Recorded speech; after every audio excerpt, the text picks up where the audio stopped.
I was drinking and partying really, really hard. So I was very, very much in addiction. I think I have a problem drinking. The day I got out of the psych ward, I came home and I got loaded. Jesus led me to sobriety. If you had 6 months to live,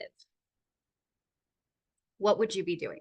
And I don't believe that there's a big man in the sky that we call God that is going to judge us and tell us, give us the score, right, of our lives. The way I do see God is that we are all God. We actually don't experience our own innocence and our own connection to God unless we offer it to our brother. Welcome, everyone, to our sliver of time. My name is Dave Sledge, and today we have Christina Renee, who had a spiritually transformative experience. We're going to dive into her story, and of course, we're going to ask a bunch of follow-up questions after. But thank you so much, Christina, for coming on. It's a pleasure. Thank you so much. It's an honor to be here with you today. If you don't mind, kind of just jumping right into what this experience was and what kind of led up to it, would you want to give us a little bit of a backstory as to how this transformation happened? Mhm. Yeah, absolutely. And I also just want to preface this. So my STE, my spiritually transformative experience, happened right after I overdosed. So I don't call it a near-death experience because I didn't actually die. So we'll just leave it there and I'll start with some background. So to give a little bit of background, I was an addict. I started addiction when I was 5, and I went to treatment for an eating disorder in 2008. So before this, I grew up in a Catholic environment, but from the age of 18, when my mom couldn't make me go to church anymore, until this time, I literally had I was an atheist. I just had no thoughts of God. I didn't even think about God. I had no exposure to spiritual experiences. I had no knowledge of spirituality. I was just living my life and trying to be as skinny as I could and party a lot. So in 2008, I went to treatment for an eating disorder, and I actually picked a treatment center that was more holistic. And I actually picked that center because I thought, oh, well, I can act out here and not where they're going to put a feeding tube in me. So, kind of one of those happy mistakes or one of those synchronicities that I had no idea was happening. So here in this treatment center, I had exposure to Reiki. I had exposure to acupuncture, meditation, yoga, and I even had a spiritual therapist who helped me just get in touch with a higher power or a power greater than myself. And while I was in treatment, they also told me that I had other addictions and that I probably shouldn't drink or date or party for a year. And that only lasted about 2 months when I got out of treatment. So that was 2008. So fast forward to 2012, I was a wreck. I guess you could say I had recovered mostly from my eating disorder, even though I was still acting out, but I was drinking and partying really, really hard. So I was very, very much in addiction, and I was just a hot mess. So in March of 2012, I wasn't actually conscious of this. I got in a fight with one of my boyfriends at the time, and I decided that I would take some of my sleeping pills to relieve my anxiety. Simultaneously, I was drinking a bottle of wine. So a bottle of wine and 2 sleeping pills later, I was blacked out, and I started texting people in my life that they should look for my soul as the sun rises the next morning because I'm going to take all these pills. And I did. I took 4 bottles of narcotics. I did not die. I actually came to in a psych ward, and it was really crazy what was happening there. I won't go into detail about that, but I immediately was like, wow, I need to act right or I'm never going to get out of here. And I was released immediately after I realized what was going on. And I had a mentor from Texas who was a channel. I didn't really know much about channeling at that point, but I had had spiritual exposure to spiritual material, we'll say. I was actually hosting spiritual groups. I was coaching. So I was very much in the spiritual conversation. And she flew out. So this was 2 days later. I was in my living room, sitting on the floor, and she was like, well, let's just do a session. And I didn't know what that was. I still actually don't know what happened. But as we were in this session, there was a feeling that came over me. It was almost like I was blacked out again, but I wasn't completely blacked out because I saw in front of me Jesus, Buddha, and Mary. The three of them appeared. And I'm getting chills as I'm talking about it because what happened next was that I opened my eyes, or it felt like I opened my eyes. I don't know if they were open or closed because I don't remember closing them. It just got dark. And I said to her, I think I have a problem drinking. And that was the first time that I had admitted to myself that it might not be a good thing for me to drink alcohol. And what happened after that was every time I meditated, all I had to do was call on Jesus, Buddha, and Mary, and the three of them would appear. And what that did that summer, so I did put 90 days of sobriety together after this overdose. My sobriety date isn't actually until December 7th of 2013. But that summer, what sparked open this vision, this visitation, whatever you want to call it, I still don't know what it is. It opened up my mind to start understanding what Christ consciousness is or was. And to kind of backtrack a little bit, I'd mentioned that I had grown up in a Catholic environment. I rejected that religion. Like, it didn't make sense to me. I was also always asking my parents, like, well, if God's so loving, why would he send us to hell? And, just none of it made sense. But when I was scared as a kid, I didn't know what to do. So I just grabbed a rosary and I just said, I love Jesus. I love Jesus. I love Jesus over and over and over again. And I eventually had calmed down. So this experience that I had where I saw Jesus, Buddha, and Mary, it reconnected my own connection with Jesus.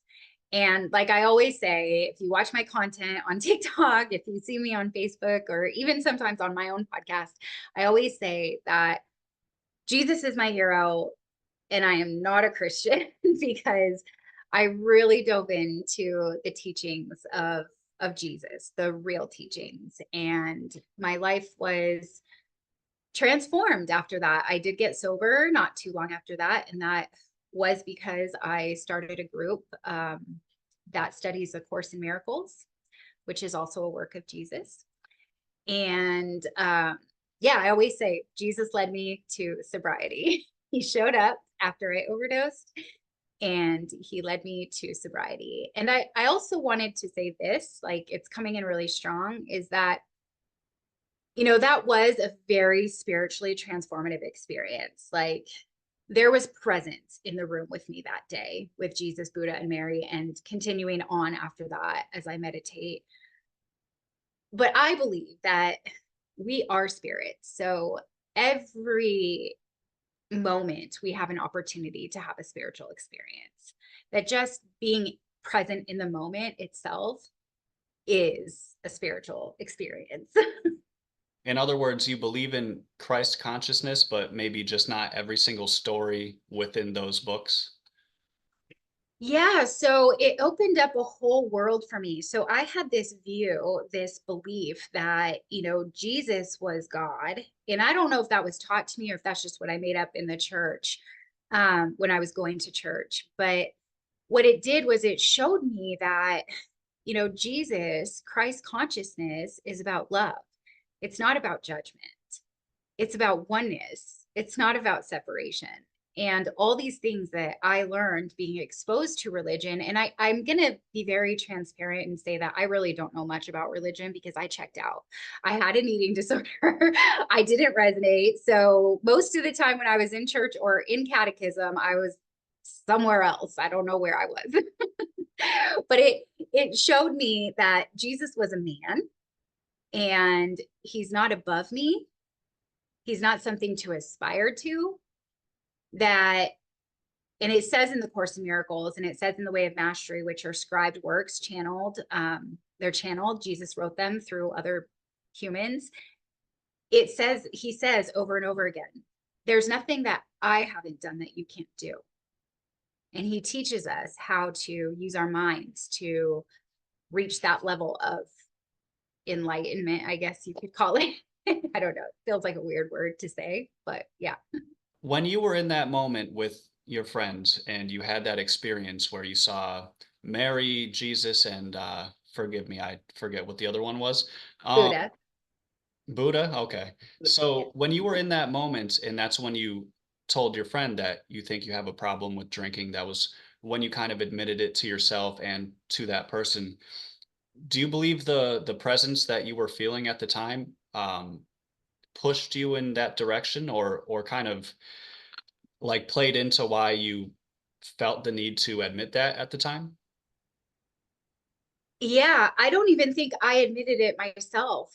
I think that whatever energy was around me was actually what caused me to say those words, because like, and I've shared this in many other forums before, like my addiction was, I would do anything to protect my addiction to drugs and alcohol. In fact, the day I got out of the psych ward, I came home and I got loaded because I didn't see a problem with what I was doing. I didn't do it every day. I had kids. I never drank around my kids at that point. So I had these rules and I was functioning. Like I never got fired when I was drinking and doing drugs.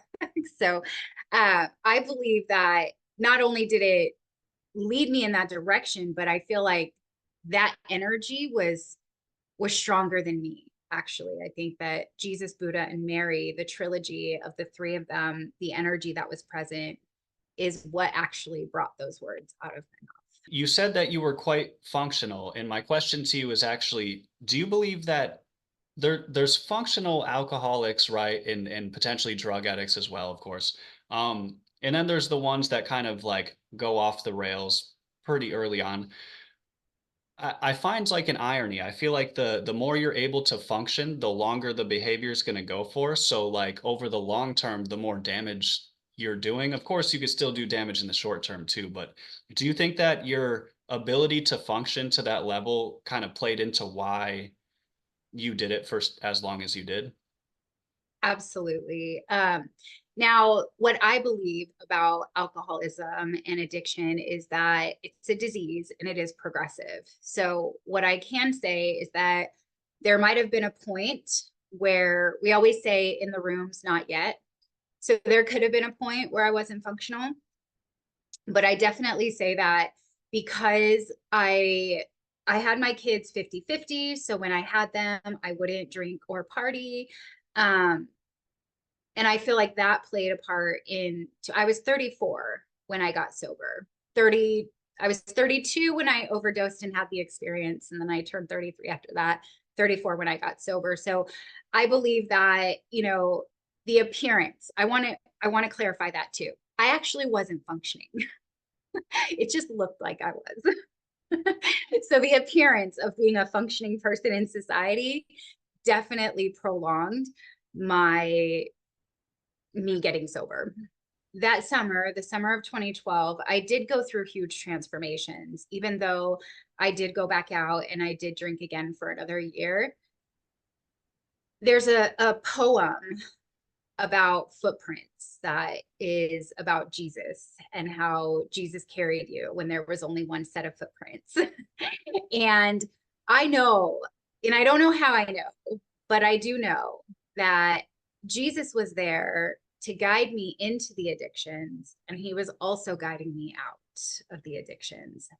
And while I don't know why I haven't purchased or bought that poem to put in my house, it defines my experience. Speaking of, you said that Jesus guided you into the addiction and out of it as well. Do you believe there are potentially deliberate tests that we go through? Like, you ever feel like sometimes there's a very clear choice in front of you? You feel like you're being tested to a degree?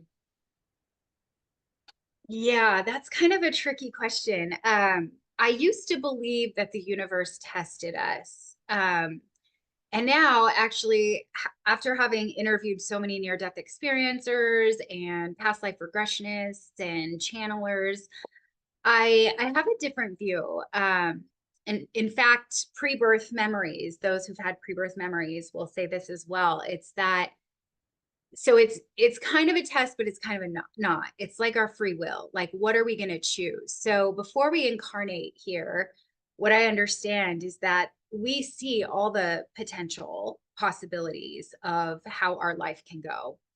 And so when it feels like a test, it's more like a choice. Like, oh, right, like if I could remember before I incarnated, I knew I was going to get here, and I know one choice is going to lead me in this direction and another choice is going to lead me here. So I don't really see them as tests anymore, because that feels really hard in, like, to have a life where I'm always tested, because that's what, honestly, that's what it's felt like. But so I see it more of like, where are we going to exercise our free will and choose love? So maybe a way to word that would be, yes, I feel like we're always given opportunities to choose love or fear. I can certainly agree with that as well. I've put a lot of thought into this. I have also spoken with, pre-birth experiencers, and I tend to lean on the side of, a set of possibilities as well. I don't think that necessarily every single aspect of our life could be planned, but it does feel like an enormous chemistry project, like, to be honest. But that's with like the variable of free will. So your hardware, that is the brain and body, and I promise I'm not going to take over, but this is my theory, okay?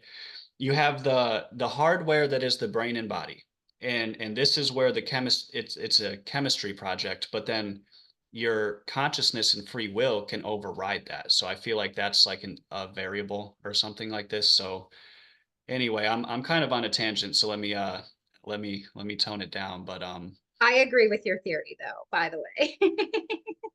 Yeah, it makes a lot of sense. yeah, I think maybe like there could be certain like directions that maybe we chose, but then at the end of the day, it's not going to be every single second of the day that is planned. Like if someone Right. knocks on my door, I don't think I specifically signed up for that. You know what I mean? Yeah. Do you believe we are guided or like nudged in certain directions? Some people believe in that there's actually guides with us throughout our whole life. Do you think they're kind of nudging us in certain directions? Yeah, that's a really good question. So I haven't really thought about this in a context that applies to everybody. So I'm going to answer based on my own personal experience. So I do believe we have guides. I believe Jesus is one of my guides. I believe he's here to guide everybody who calls on him.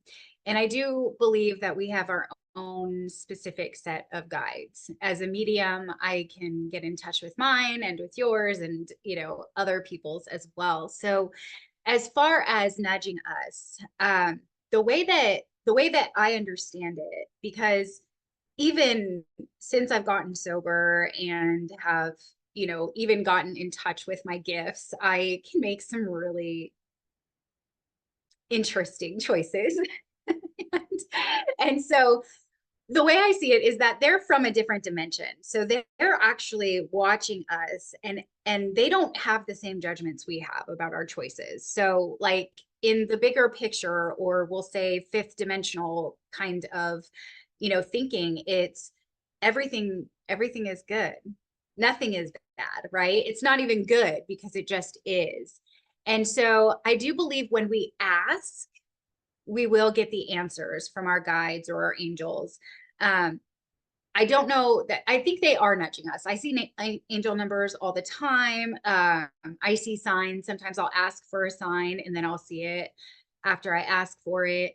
So I do think they're nudging us, but I also think that there are no mistakes, really. Like if we zoom out all the way to the truth, there's no mistake. So it's not like they're sitting there going, oh, you have to go this way, or you have to do this, or this is good, because all of it, all of our choices will lead us um, wherever we're trying to go. I don't know if that makes sense.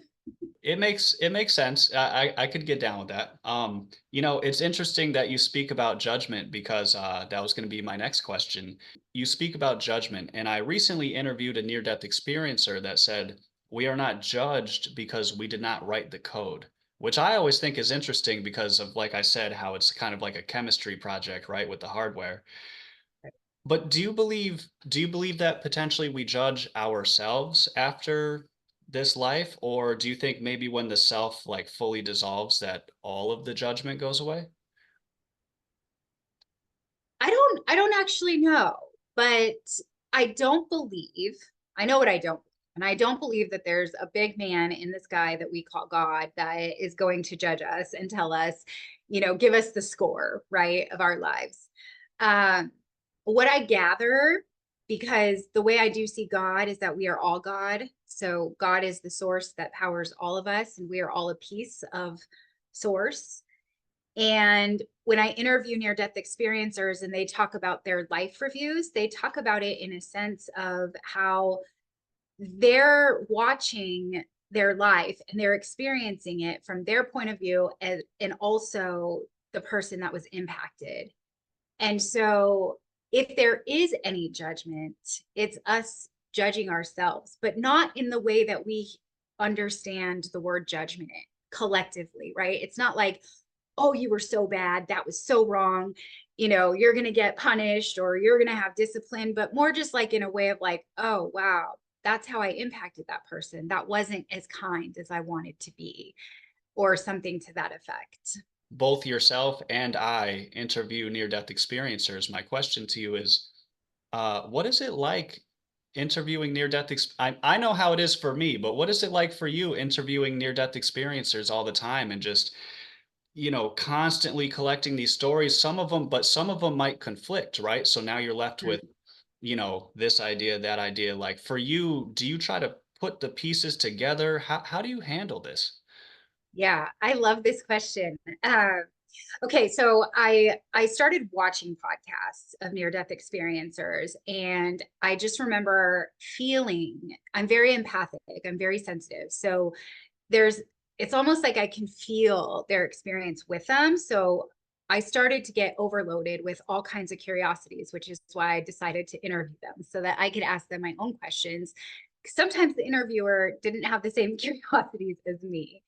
And so yeah, it is interesting because, well, I've also interviewed near death experience researchers. And so there are pieces that conflict.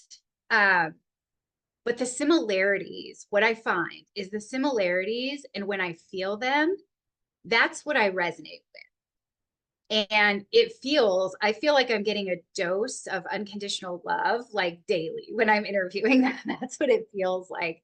But when it conflicts, and I've asked near death experience researchers about how certain people can maybe have a bad experience or experience hell, or things like that, or demons, or stuff like that. And what I learned is that our near death experience, not ours because I didn't have one, but the near death experience, it's it is shaped a little bit around what our beliefs are.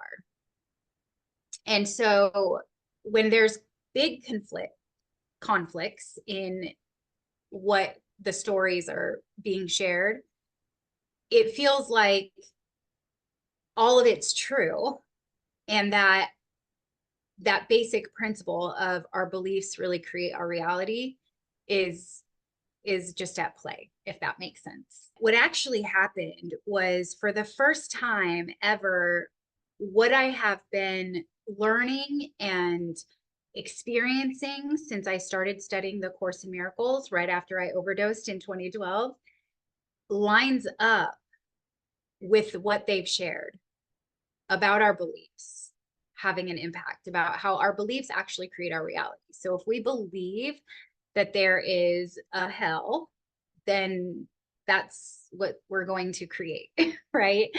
And all the stuff about love and oneness, like everything from their experiences lined up with what I've been studying in the course. And that's where it really hit my heart, and I just had to talk to near-death experiencers.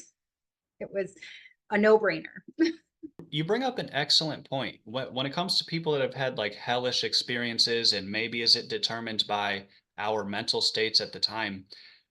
I mean, what happens when you watch too many scary movies? You have like a gnarly ass nightmare. I mean, this can't be a coincidence. It seems to probably be determined by like where you are at mentally. And Yeah. I guess then you go further down the line and you're like, well, is that where I am mentally only in the last moments of my life, or overall throughout my whole life? That's the question.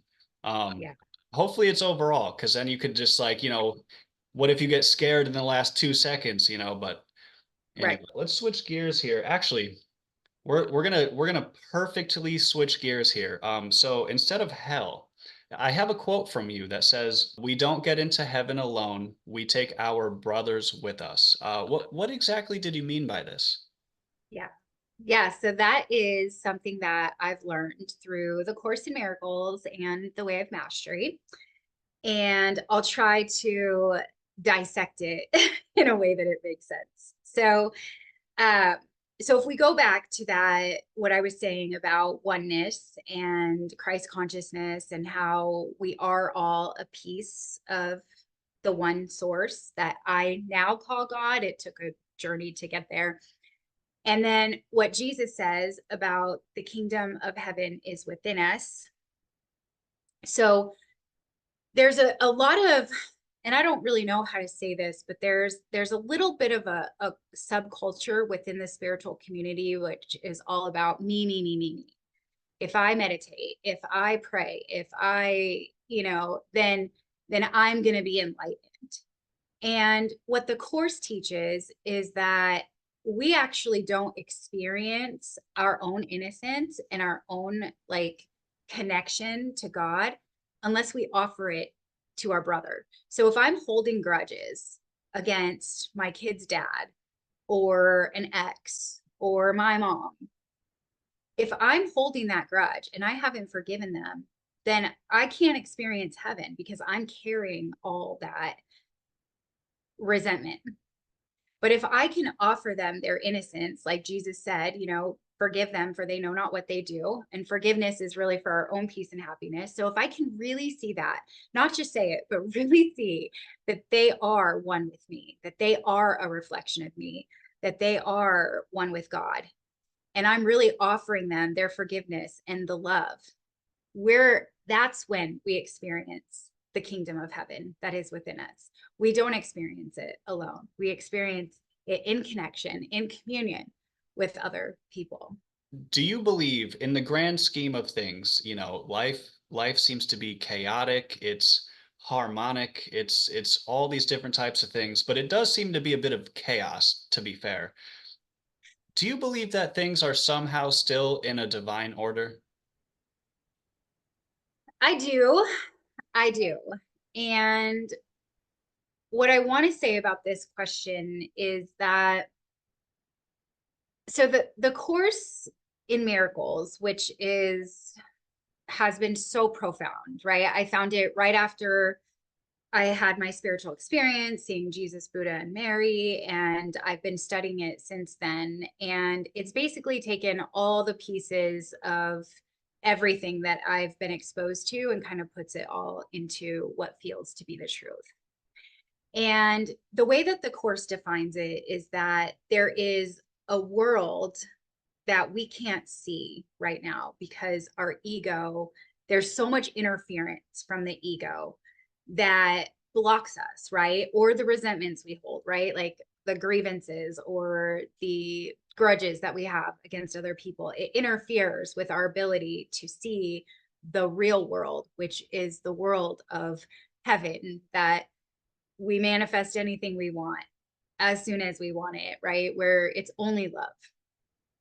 And so I do believe that there's a divine order to everything. And that part of like there is a quote by Marianne Williamson, which is from A Course in Miracles, which is, our job here is not to love. Our job is to see everything that isn't love so that we can shed that and unveil so that all we know is love, because that's what we are. And so I do believe that there's a divine order. And when we're seeing things that are, and chaotic isn't always bad, but like when we see things that don't feel good, or we see things in the world, like if politics gets under your skin, or things that are going on right now in our country and in other countries, if those things are rubbing you, those are actually for our healing. We don't know what we need to heal until we have a reaction that we don't like. And once we have that reaction, then we have motivation for something different. Once we are sick and tired of being sick and tired, then we have a motivation for love and peace. And I know that in my life, I have found that sometimes when I get to peace, I think that I'm doing something wrong, because I'm so used to intensity and chaos and all of those things, that I'm like, oh, peace is kind of boring. I like how you said that not all chaos is bad, because I completely agree. With skateboarding is chaos. Going to like a sick heavy metal concert is chaos, but there's like it's an enjoyment there. It's not always bad, right? So there's good chaos. If you could ask one question to the person watching this video right now, what would it be? Oh, I love this question, actually. Okay, so one question to the person watching this video. I'm going to go with this question because I'm actually doing this program. It's called a money mindset program, and my mentor is actually hosting it for multiples of people. And she asked this question, and it really opened up my mind. So the question I would ask is, if you had 6 months to live, what would you be doing? Would you be living life as you are living it right now? Or would you be doing something completely different? And if you would be doing something completely different, why aren't we living like we're dying? Christina, do you have any advice for those that might be currently struggling with, whether it be drinking or drug addiction, things like this? Being someone that has been through it yourself, is there any advice you could offer people that might be watching right now that are in the middle of that kind of madness? Yes, I do. And we could probably extend this interview for hours if I were really to give all the advice that I have.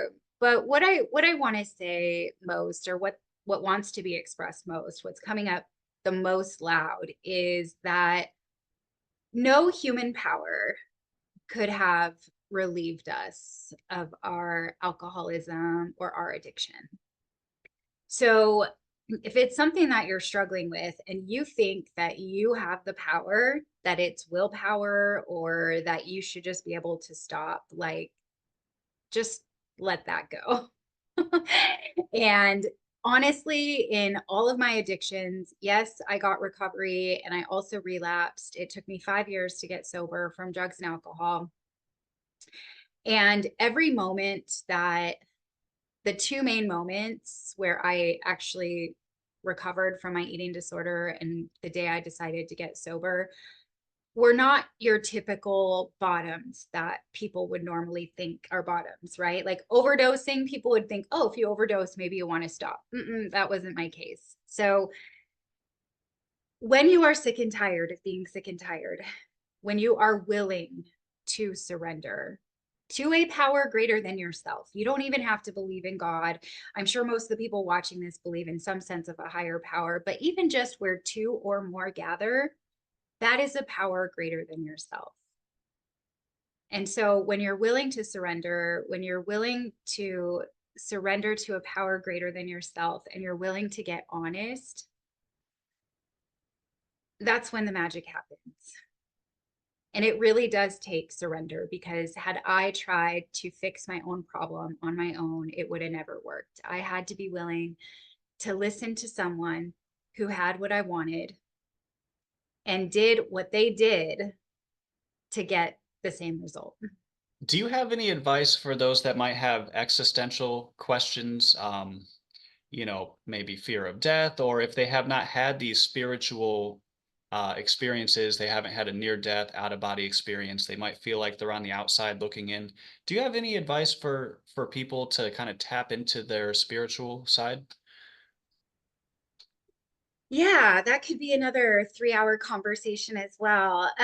So for anyone who has questions and might be afraid to ask, the first thing I'll say is that there are no wrong or dumb questions ever. In fact, when we start to get honest and start to ask those things for ourselves, we've realized that we actually open up a lot of space and we give permission for others to ask their questions or speak their truth. So, obviously, you'd probably want to talk to someone who you feel safe with. There are tons and tons of groups and communities out there. There's IANS, which is the International Association of Near Death something. I don't know. There's a big conference coming up in the end of August. It's going to be here in Phoenix. There are so many groups on Facebook that also are just built of communities that people are asking questions and giving answers. And if you feel like you're on the outside because you haven't had some crazy experience like seeing Jesus, Buddha, and Mary in your living room, or, having a tour of the real world with a guide because you died and came back to share about it. Like, there's nothing wrong with you. Like, every moment is a spiritual experience. We are spirits having a human experience, and having one or not having one does not make you better or worse or more spiritual or more awakened. It really just doesn't. So I have had feelings like that for myself, and what I realize is that just hasn't been my path to have a near death experience, and there's nothing wrong with that. And so if you really get still and get quiet, the spiritual experiences that are available right now in this moment are just as valuable as any other experience that we may have heard about or read about. If people are wanting to see more of your stuff, where is it they can find you, and what exactly is it that you're doing? Yeah, well, I'm up to quite a few things right now. So if you want to see my podcast, I'm sure it'll be tagged here. It's called Conscious Conversations. You can search at Chrissy Talks on YouTube, and that will take you to my channel.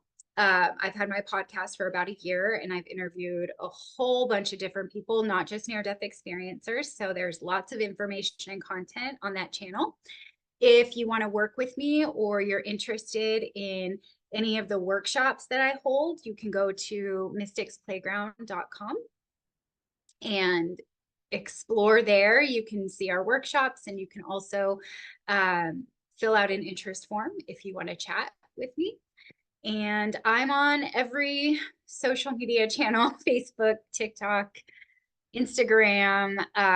Chrissy KDM is my handle. So you can find me there. I'm always pumping out content all the time. So I love to provide value. So if you're not open to coaching, or you're not open to a workshop, and you just want to absorb a lot of really good, truthful content, find me anywhere and you'll see it.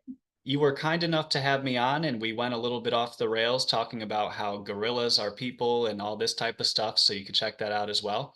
Um, Christina, thank you so much for coming on. It's been an absolute pleasure. And, maybe we're going to have to do it again. We'll figure it out. Yes, thank you so much for having me. It was fun to interview you on my channel, and it was fun to be interviewed by you. And I do feel like we're going to have a few more interviews coming out soon. So I think we thank got more in the tank. We got more coming. So to everyone watching right now, thank you so much for your sliver of time. This has been ours. And once again, thank you so much, Christina. And we'll link up in the future. All right. Peace out, everyone. All right. Should I hit him with the megaphone? I'm gonna do a little bit more serious intro than usual, okay? Okay. Welcome everyone to our no, I'm totally kidding. I was like, whoa, that's fun. That's fun. Totally kidding. I had to mess with you a little bit. I like it. Bro, this thing is so fun. I love the megaphone for like in the car and stuff because like you could talk to Yeah. people on the street and like they could actually hear you, you know?